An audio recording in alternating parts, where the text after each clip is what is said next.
Vida e Saúde de volta, a gente continua falando sobre saúde mental para os idosos aqui, mas eu quero trazer o texto de Provérbios 22, verso 6 aqui, que nos diz o seguinte: ensina a criança no caminho em que deve andar e ainda quando for velho, não se desviará dele.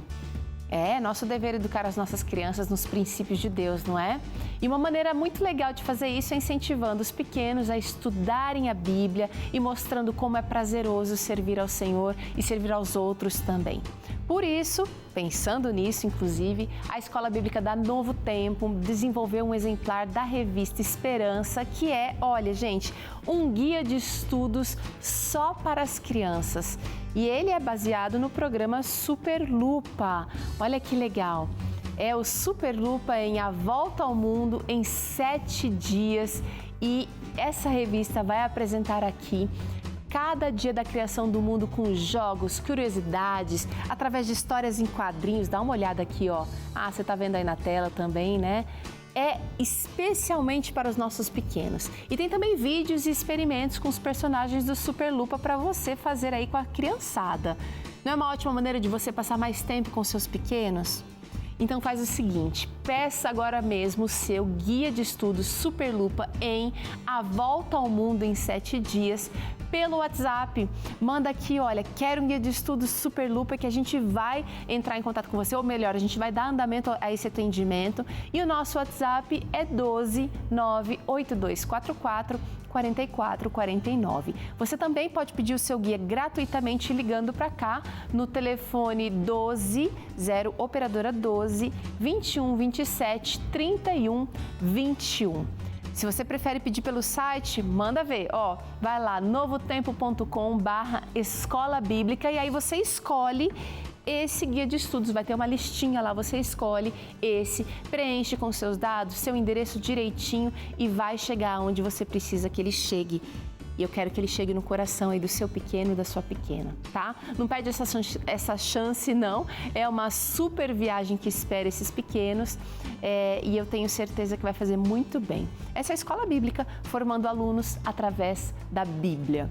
Agora, Dr. César e Dr. Fernando com a gente, os dois psiquiatras, nos ajudaram aqui, falaram coisas importantes sobre o cuidado para envelhecer bem e ter saúde mental. A gente vai responder dúvidas agora, eu quero a contribuição dos senhores aqui. Vamos trazer a primeira participação. Quem está falando com a gente é a Benizete Fernandes. Qual o efeito do estilo de vida durante a idade adulta para a saúde mental do idoso? Doutor César, vou pedir essa para o senhor, que mantém o seu site muito atualizado e que tem muita coisa de estilo de vida lá. Estilo de vida tem a ver com o que você pensa, tem a ver com o que você sente, tem a ver com o que você come, tem a ver com o que você faz com o seu corpo, tem a ver com a sua crença. Então, o estilo de vida tem a ver com um conjunto de práticas, né? Então, na vida adulta, você mantendo um estilo de vida que cuida do físico, exercício, alimentação, hidratação, sono, você vai cuidar das suas relações sociais, né? Você, mesmo sendo a pessoa mais introvertida, mais na sua, você tem momentos de interação social, né? Então, isso é uma forma de você cuidar da sua saúde mental lá para frente, para agora e para frente. Você vai ter realmente um aprendizado, pode aprender a lidar melhor com as suas emoções. Se você tem um perfil de pessoas que soltam muita emoção e às vezes de forma impulsiva, você pode aprender na vida adulta a ter esse controle emocional para não ficar um velhinho chato, rabugento lá na frente, né? Se você também tem ou tem o oposto, né?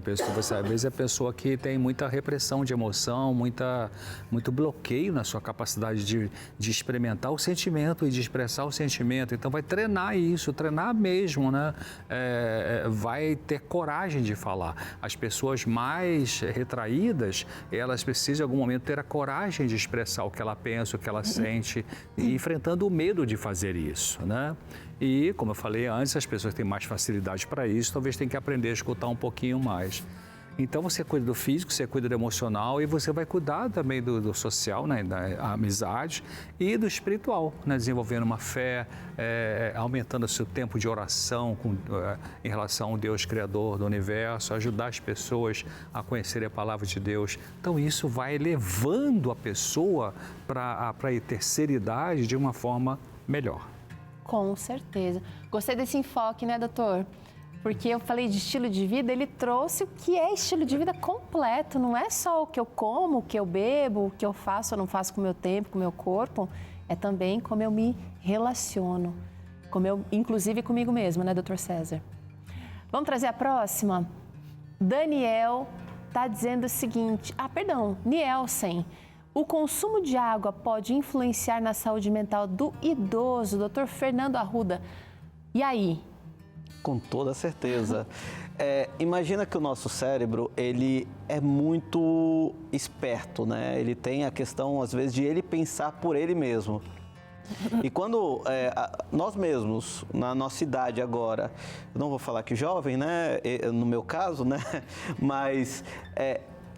se eu não bebo água, o meu cérebro, ele vai criar um mecanismo de reserva de água, onde que ele vai tentar colocar o pouco de água que entra no nosso corpo como estoque e vai causar um inchaço. Então, na fase já da questão da terceira idade, quando isso acontece, ganha proporções muito maiores. Então, às vezes eu tô com dificuldade de concentração, às vezes eu tô meio que sem, que a gente fala, anedonia, sem prazer de fazer as coisas que a gente tem prazer. Às vezes a gente tá com um cansaço muito grande, justamente só por não beber água, porque quando a gente não bebe água, causa esse inchaço, né, no cérebro, e esse inchaço acaba que a hidratação das nossas células neurais acaba ficando meio prejudicadas. Então a água, ela não é importante só para o idoso, é claro, a gente está falando sobre a saúde mental do idoso, mas também é para todo mundo que está assistindo, tanto crianças, adultos e os idosos ressaltando. Então a água é um estilo de vida que traz uma qualidade na parte de saúde mental também. E é interessante pensar que 70% do corpo é água e 90% do cérebro é água. E uma dica pessoal de casa, a gente deve beber água não só quando tem sede, porque a sede já é o alarme. Muito bom, beba água e dá um jeitinho. A próxima pergunta é da Vera, vamos ver na tela? As horas de sono afetam a saúde mental do idoso? Por que ocorrem episódios de insônia e como resolver? Pergunta aqui a Vera, que está trazendo uma queixa muito comum, não é não, doutor Fernando?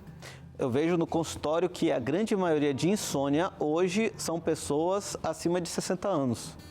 Por quê? Acaba não gastando energia durante o dia e com a falta do gasto da energia, quando chega à noite, não tem como ter aquele sono de qualidade, o sono REM, o sono profundo que a gente fala. É até um fato curioso que eu gostaria de ressaltar, porque a gente tem uma molécula que se chama adenosina, que é a molécula do cansaço, que a gente vai fazendo as nossas atividades do dia a dia e ela vai começando a aparecer mais nos nossos neurônios. Então, quando a gente dorme, existe a limpeza do sono, onde um líquido vem e dá uma limpeza nessa questão da adenosina.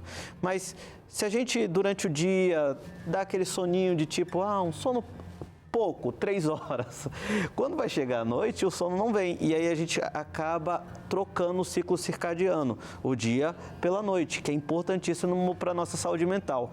Então, estabelecer esses limites, respeitar a nossa hora de sono, a nossa hora de ficar acordado, fazer atividades físicas, que a gente... Importante bater nessa tecla, atividade física... Para cansar. Exatamente, cansar e quando a gente dormir, ter aquele sono profundo, reparador. Então, a gente obedecer a noite de sono, mas uma noite de sono de qualidade também, faz toda a diferença para uma boa qualidade de saúde mental. E é importante também para a gente verificar no idoso se essa insônia não pode ser um dos sintomas de algum tipo de transtorno, por exemplo, um quadro depressivo. Porque tem pessoas com depressão que vai ter hipersônia, vai dormir demais, mas vai ter alguns que vão ter a insônia, geralmente é chamada insônia terminal, quer dizer, acorda muito cedo, não consegue dormir a noite toda ali. Então, também observar, você está usando muita cafeína, né? A cafeína pode cortar o sono, né? Pode ser num refrigerante, pode ser num numa barra de chocolate que tem a teobromina, pode ser no café, e troca café por café de cevada, por café de milho, que é bem gostosinho, né? Então, eliminando essas fontes que produzem aí a insônia, ela vai ser corrigida. Muito bom. Tem mais dúvidas? A próxima pergunta vem aqui pra gente do Sobral. Olha só o que ele quer saber, gente, lá de Itapiraí. Qual o segredo das pessoas que vivem mais de 100 anos com excelente saúde mental e física, Dr. César? Sabe, anos atrás, a revista Geográfica Nacional, a revista mundial, lançou um artigo sobre longevidade. Faz algum tempinho isso, e que analisou pessoas que eram mais longevas, que viviam mais tempo no planeta. E se verificou que eram 3 povos, o pessoal de Okinawa, no Japão, os da Sicília, na Itália, e os adventistas da Califórnia. Então, se verificou por que isso, né? O que fatores ajudavam nessa longevidade. Então, os adventistas, porque a alimentação vegetariana, atividade física, hidratação, relações sociais. O pessoal de Okinawa, no Japão, também tinham essa sentar para comer junto, né? Italiano, então, nem se fala, conversar muito e tal, essa interação social. Então, interação social, comunicação social, a atividade física, a alimentação natural, tudo isso facilitando para a longevidade. Olha que legal, são tantos aspectos, né? Eu me lembro que inclusive a Netflix lançou também há um tempo atrás essa abordagem novamente, mostrando, né, gravações ali desses povos. Mas relacionamento está muito presente também. Doutor Fernando, a gente precisa cultivar relacionamentos se quiser viver bem, até os 100 anos ou mais. Nessa reportagem, ficou uma coisa muito bem gravada na minha memória. Um médico de 98 anos fazendo cirurgia cardíaca. E ele falava, olha só, lá em Loma Linda, né? Olha só, e não tremia a mão dele. E aí uma senhora de 105 anos, andando ainda, dirigindo o carro, e eles falando assim, aqui a questão espiritual é importante, né, para esse fator protetivo, mas a questão da atividade física, mostrando ali no parque que eles tinham todo mundo correndo, eles criaram grupos de pessoas para correrem em conjunto, então tudo isso faz muita diferença. Então, e o social, a questão que a gente falou lá atrás, né? Quando a pessoa começa a perder certos elementos, que perde um pouco desse contato social, aí é muito difícil de manter a questão da memória e proteção. Temos mais interação? Tem sim, olha aqui, a Ivonete Santiago quer saber qual é a abordagem terapêutica mais eficaz para idosos que sofrem de depressão. Doutor Fernando, o senhor tem uma opinião? Sim, os antidepressivos, eles são fatores protetivos. Eu citei antes da questão do hipocampo, né? O hipocampo é uma região do cérebro que é importantíssimo para a questão da memória de curto prazo, aquelas memórias mais recentes. E foi observado em estudos, bastante estudos, mostrando uma diminuição do hipocampo no quadro depressivo. Então, se vai tratar uma demência, a gente tem medicações específicas, não para curar, né, mas para evitar a progressão da doença, da questão da demência. Mas o antidepressivo, ele é um tratamento adjunto que melhora muito a qualidade, e existem alguns estudos até falando de um estabilizador de humor, que é o lítio, que ele tem um fator protetivo neural. Então, mas o tratamento principal para pessoas idosas com relação à depressão, o antidepressivo, sendo bem colocado, ajuda a evitar a questão da demência em alguns casos. É porque normalmente o Dr. César fala sempre que, né, tenta a psicoterapia também, porque até não sei se a pergunta aqui sugere nessa abordagem terapêutica, psicoterapêutica, mas em alguns casos não é possível mais fazer a abordagem psicoterapêutica, né, doutor? O remédio tem a sua função e ajuda muito na qualidade. Sim. Toda certeza. Agora, tudo precisa de ajuste, tudo precisa ser ali ajustado. Vamos trazer mais uma? Traz aqui mais uma. Pedro Canuto está perguntando o seguinte: qual a importância da atividade física para a saúde mental do idoso? Doutor César, o doutor Fernando falou aqui da irisina, a gente vibrou porque é uma coisa fantástica, né? Mas e aquele idoso que nunca fez nada? Que de repente está até com dificuldade ali de mobilidade, dá para começar? A minha mãe era muito preguiçosa. Minha mãe morreu em 2011. Ela era, assim, realmente fantástica em termos de ajudar as pessoas. Literalmente, a vida inteira, a porta da nossa casa era aberta. Eu sempre tinha 2, 3 pessoas para comer lá, qualquer pessoa, né, assim. Mas ela era muito... Eu falei, mamãe, você tem que andar, vou dar uma voltinha. Ela tinha uns problemas articulares que não atrapalhavam de andar, mas muito preguiçosa para isso. Aí eu falava assim, faz o seguinte, teve uma época que ela mudou de uma casa para um apartamento, nascer na cidade, e tinha um corredor dos quartos.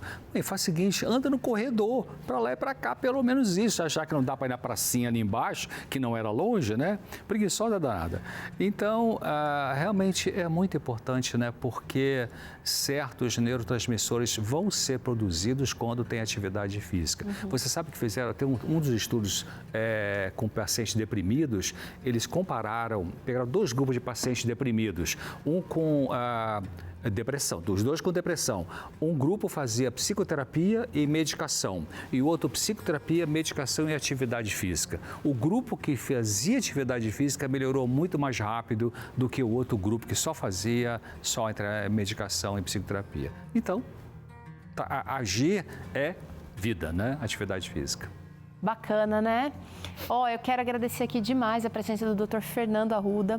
Eu vou deixar aqui, olha, as redes sociais, aliás, o Instagram dele, @Dr. Fernando Arruda. Manda lá um direct para ele, manda um oi, fala que viu aqui no Vida e Saúde. Obrigada, doutor, pela participação. Eu que agradeço o convite.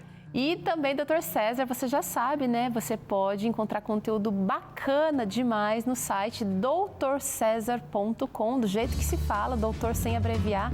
Obrigada, doutor, mais uma vez pela presença e companhia. Tchau, gente. Até amanhã, se Deus quiser. Atividade física, vamos juntos, hein? Vai ter mexa, assim. Tchau.